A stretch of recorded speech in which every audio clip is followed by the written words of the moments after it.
You guys, this is a quick review of the Safety First cabinet and drawer latches, you guys. I do have them placed already on here, and you guys, they are a lifesaver. They're definitely great for the kids. Cannot go in there, and especially if you have like chemicals or something in your drawers, you definitely want to have everything locked away, especially in your cabinets. Okay, so this is it right here, you guys.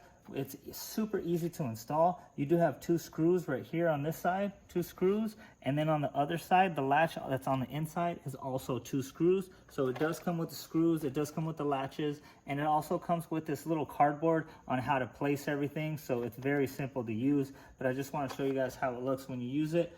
All you have to do is close it just like that, and it locks, right? The kids do not know that. All you have to do is push down on here and then pull out, and it is good to go. Let me show you again. It's also on this side too, you guys. It's locked over here. All we have to do is push down on it and pull out, and we're good to go. If kids are sitting here trying to pull, they could be on here all day long. It is not gonna open up for them until they push down, and kids do not know that. You guys, I definitely recommend these Safety First latches.